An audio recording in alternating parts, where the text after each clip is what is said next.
Okay, well, listen, thank you very much for joining us. I know we've got a packed crowd here, and it's all virtual. So I appreciate everybody taking the time out of the agenda. Hopefully you'll find this insightful. I think you'll find, having done a couple of these, a lot of the themes are quite consistent between each session. Hopefully we'll have a little different twist on some of the themes that you're going to hear across the board. So my name, by way of introduction, my name is Sue MacDonald, and I'll give a little bit of background, but we're going to change things up. In large part because both Sandeep and I have done this game before, and we're kind of what we call old veterans. So instead of a classic fireside chat, I'm going to grill him and he's going to grill me. So why don't we just kick it off, and why don't, by way of introduction, just give everybody a bit of background. Yeah. Hi everyone. Sandip Chaudhury. I'm with RBC, and I just moved from HSBC to RBC. Throughout my career, I was just talking to the previous panelist about the fact about different industries and why it's important. I come from 4 different industries. I've been with financial services for the last 21 years. I can proudly say I've been with 2 organizations which were 155-year-old. So, I do understand old and big to an extent, and and that's about me. So hi, I'm Sue MacDonald. I really have had a very vast career, but all within the space of why would I buy this, why would I sell this? And that has been across financial services primarily, so everything from asset management to retail to wealth, and now I'm in the insurance space, B2B, B2C. So my career really has gone from one corner of King and Bay to another corner of King and Bay. I think there is there's 2 out of the big 5. So I've hit 3. And so really, the accountability in my experience has been more around driving acquisition, utilization, and engagement. How do I want to drive and get people to want to stay and hang out with us in its most simplistic form? And so, really, frankly, as I was sitting there saying, we're veterans. Boy, oh boy, have things changed, but boy, oh boy, are things still the same. And so I think thematically, and this is what you'll hear, and hopefully we'll kind of give you a different twist on it, but when I think about how things have evolved, both from a consumer behavior and an expectation standpoint, so how they interact with us and really what they want and what they expect, the fact that we actually think about consumer behavior is really different. Because 20 years ago, I don't think we were thinking about the consumer's behavior and kind of what they want. We were kind of thinking about how do we get more. Then I would say technology, which you hear, right? So once again, 20 years ago, the use of technology, we'd be sitting there going, ooh, should we add somebody's name to the ATM or not? Is that too personalized, and are they going to be freaked out by it? But with technology and the advent of APIs, it really permits us to provide that consistent experience cross-channel and from an omni-channel standpoint. And then the other element, when we think about all the legacy systems and host systems that some of you guys are dealing with, trying to pull that data into sort of the centralized data lake and warehouse, God love APIs. Because imagine where we would be without the advent of APIs and allowing us to funnel the information in, curate it in the way we want, and pull and analyze. Because prior to that, way to go batch files, and hopefully that the batch files were kind of up to speed. So you think about, how we can proactively identify the client need, make sure that that need they may not even be aware of, and how we can make them realize that they're aware of the need, how we can better service that need, through which channel, at what time, and what medium should we present it in. So we can get so hyper customized now that there's so many different permutations across the board, but really at the crux, it's very, very similar. At the end of the day, how are we servicing our clients? So. Okay, we're going to kick it off because my friend Sandeep came up with the title for this initiative, which was Phygital. So I have 2 questions. Number 1, did you trademark Phygital? Because it's kind of cool. And then number 2, how did you come up with Phygital? No, not yet, not yet.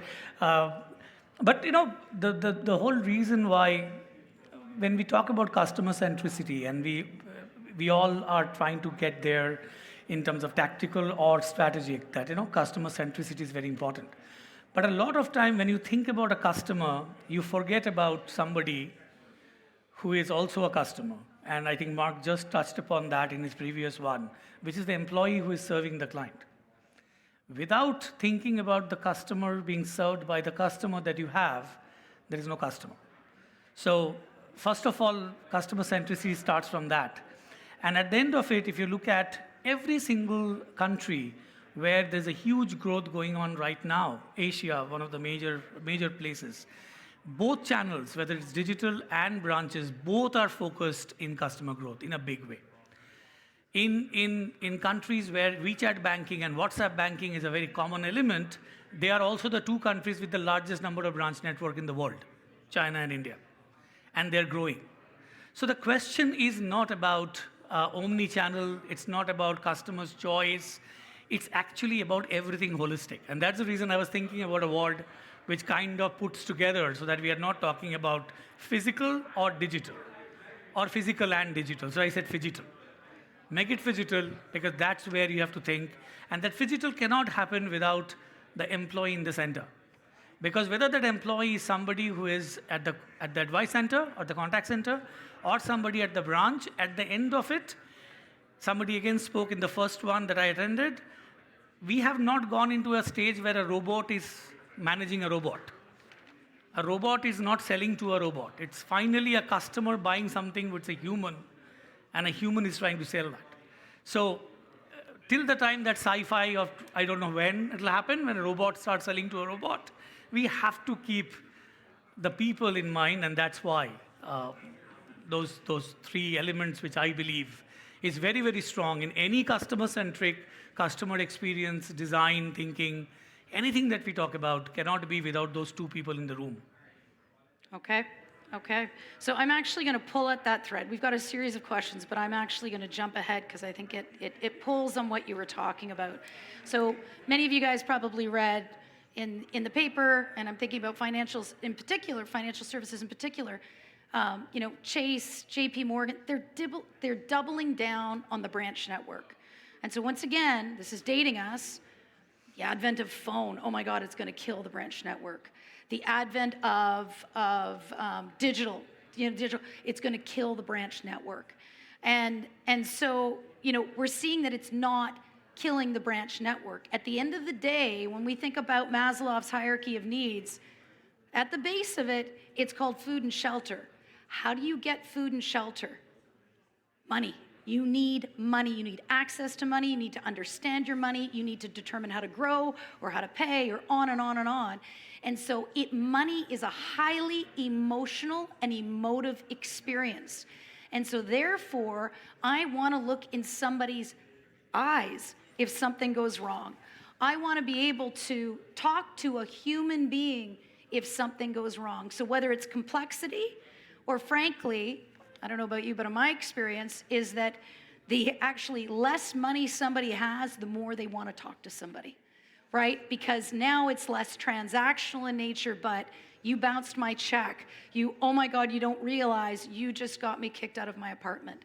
And so when we think about the growth and advent of branches, it's perceived or points of presence. And so experience and research would tell us, I may never go into that branch, but there is comfort and peace of mind of having that branch there so that I know I can go in there. So it's almost like you're online shopping. You're going to buy everything online, but you're going to return it. You have to go back to the store to return it because you actually want to talk to somebody. This is no different in financial services. I still need my needs met from an omni-channel standpoint. But that human-centric element will never, ever go away.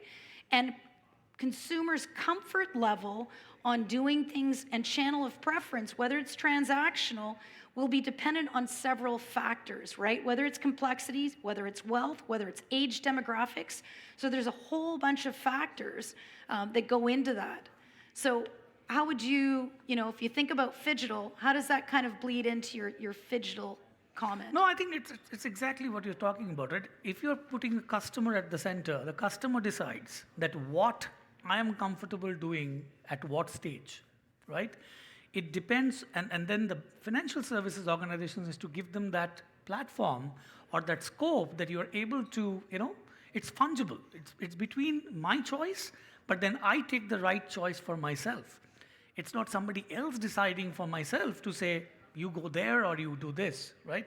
And that's where the next piece comes in to understand customer, understand data, understand each and every single element of that data, understanding who the client is in real terms, and then really putting that solution across, which is then gives you the best returns on your investments, but also you are taking the right approach for the client.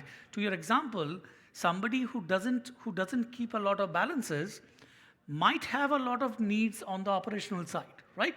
But a lot of time we forget that he or she might not have the balances with you, but that balance could be sitting somewhere else. So it's a share of wallet game. And it's not about you open the account and you get the money first and then I do this. It could be the other way around, that I give you everything and then you bring your stuff back to me when you see that you're getting what you're getting from what you're looking for. So it's very important that that element is, married to the fact that what the client needs. So, okay, we got a lot of data. I don't think we're at a shortage of data. When we talk about harnessing the power of data in order to be proactive, whether it's to acquire a net new customer, whether it's to get them to acquire more product, whether it's to get them to increase utilization, or whether it's to engage with them and make sure that there's a fair exchange of value. How do we ensure, because I have some ideas, but how do we ensure that we're doing that consistently across all of the channels? Because what I just finished talking about, what do we say? We've got, when I was in asset management, we had about 380 odd mutual funds. I'm sure it's probably 900. So when we think about the product suite or the product solutions across the board, you think about the channels, you think about the customer types. When we think about being hyper-customized, the permutations are endless.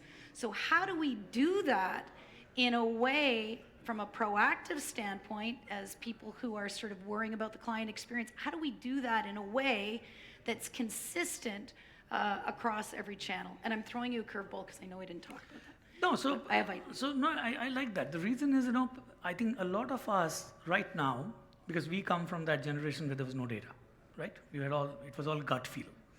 And the gut feel was based on your market visits and you're talking to people, and that's how you developed your gut feel, right? I come from CPG. My alma mater is actually CPG and timeshares.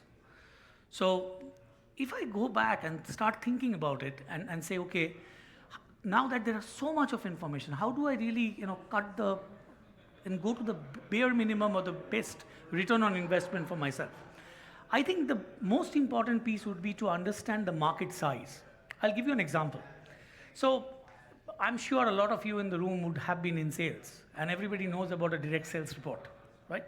A direct sales report is nothing but about how much sales you made. I had an old boss in my CPG world who, created a solution which immediately increased our productivity by almost 100 times. What did we do? The direct sales reports would always only talk about how much you have done and to whom you sold. In every single direct sales report, we included the entire market. Now, because we included all the options of the market there, and then started plotting whom you're selling, very quickly, over a period of 2 to 3 months' time, you see that you're only selling to the people that you're selling to. You're actually not selling to the 80% of the people who are actually there in the market. If you bring that example, and because this is a tactical session, I'm giving you this example. If you bring that back into the example that you're talking about, you start from what the market could be if you are actually able to use this data, and go to that point to say, if I have this data, and if I'm able to convert this, what exactly is the market size that I'm going to really make a difference of?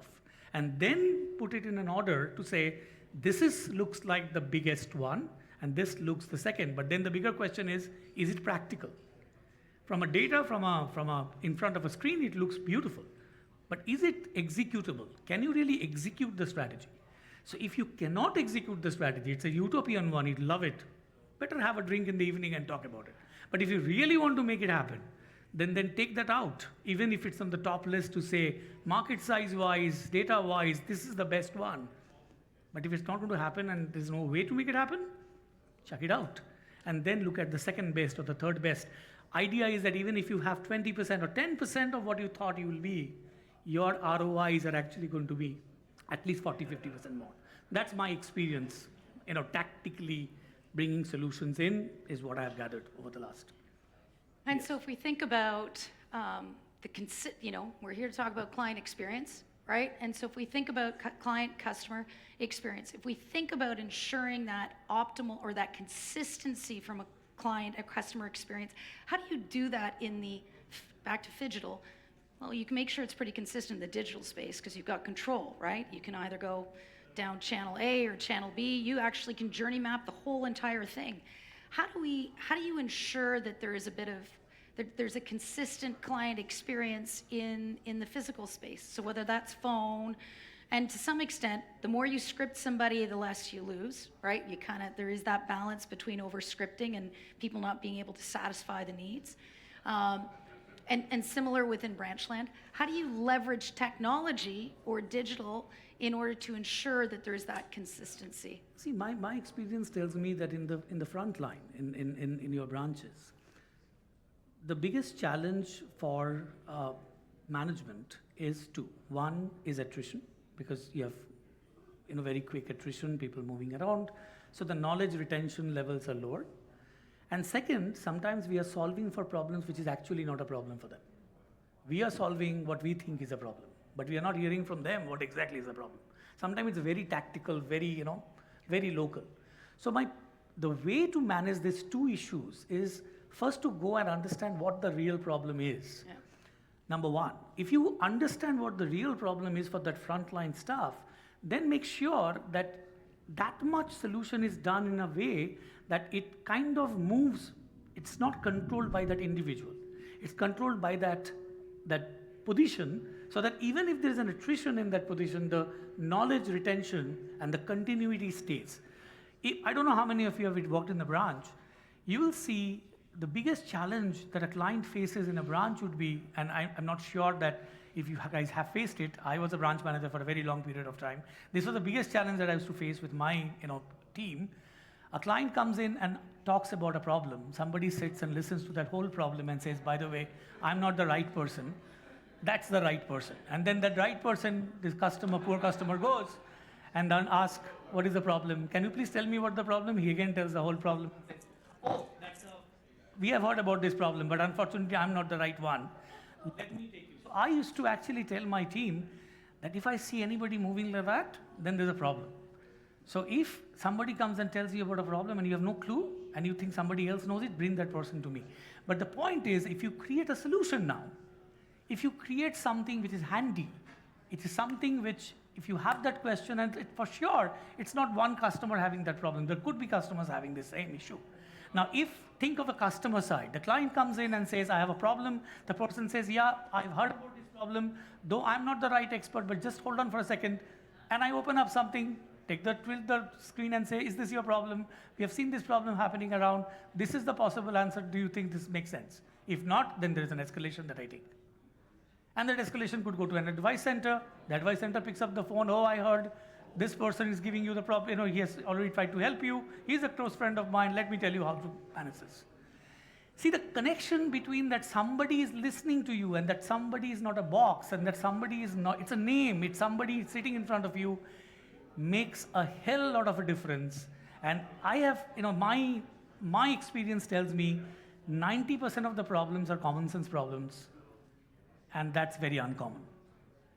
That's what I've seen mostly. So we can't talk about phygital without talking about AI. Yes, right? I cannot. And so, boy, isn't AI going to solve world hunger? Right? It was, so back in my days at TD, we bought layer 6, layer 7, can't remember. Boy, wasn't that going to actually solve, and we were going to harness the data, and it was going to just change the game. Well, now everybody's reading articles that it's not, right? It really isn't. And so what's your point of view? Who do you see doing within financial services? Who's harnessing what AI can deliver?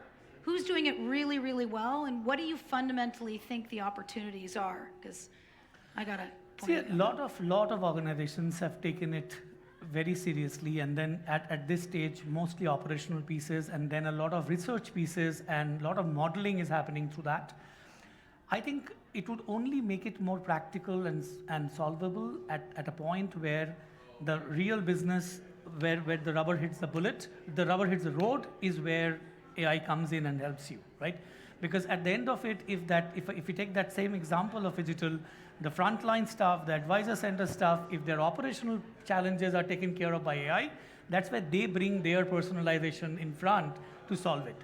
There's a risk of AI becoming more of a research scientist area, which then gets far away from your day-to-day operations and your day-to-day areas. So that's how I see it. But I get freaked out.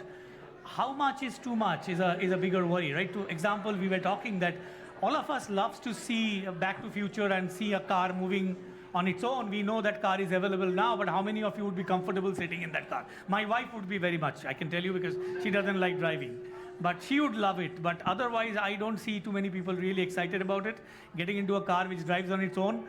I get freaked out when on a particular day, every day when I go to a certain place and I switch my car, and my car tells me, oh, your destination is only this much away, and I get freaked out. And how does this car know that where I'm going, right? So I think we are still a little far off from fantasy and science fiction and really making real-term problems solved today. And I think as much we work for that, because financial services is basically directly, as you said, it's directly linked to your well-being, your food. So I think we still have to do a little bit more work there. Yep. No, so I think that's exactly it, right? As I use the ATM example, right? Oh my God, you creep me out. There's a creep factor. I would sit there and say that factor, what your average consumer, and especially with privacy and access to information, and as people are becoming more and more, I'm okay to share some stuff, I'm not necessarily okay to share everything. People are becoming very possessive and understanding their rights as it pertains to their own data.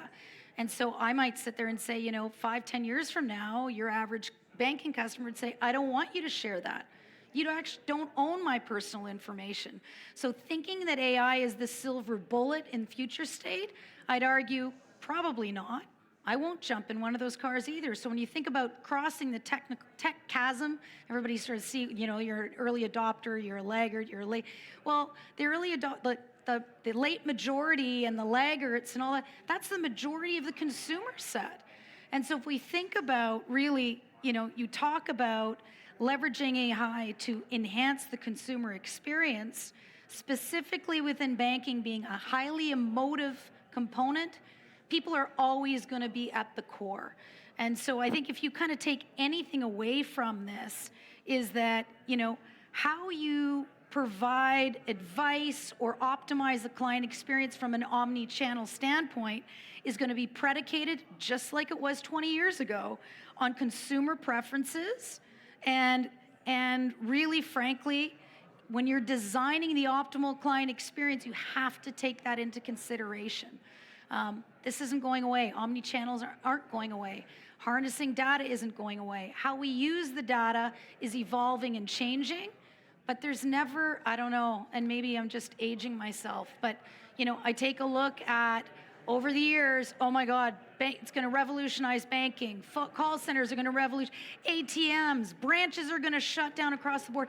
We evolve, but if you put the customer at the cornerstone and what they want and how they want to interact, you're going to continue to kind of, go a long way and meet their preferences. That's it. Yep. Any questions? Go.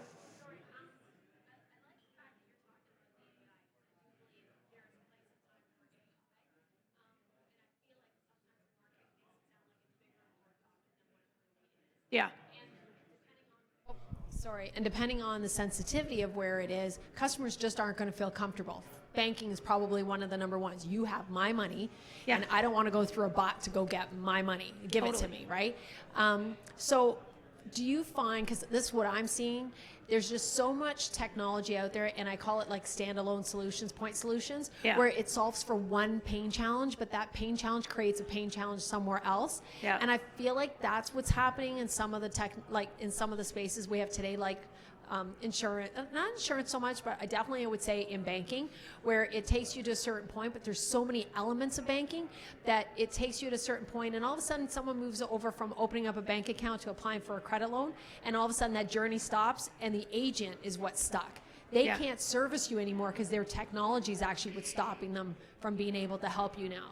Well, and Do you find that? Yeah, 100%. And so that's where it comes back to. If you take a step back and you think about, as I said, how many products are we on the product shelf within retail banking? And then you overlay that between the silos between wealth, insurance. Insurance is a plethora of products. This is why a branch employee you can't ask them to understand every process, every nuance, the pricing elements of every single product that's on the shelf. It's an impossibility. Can they leverage AI can they leverage tools in the back end to help them solve? For sure.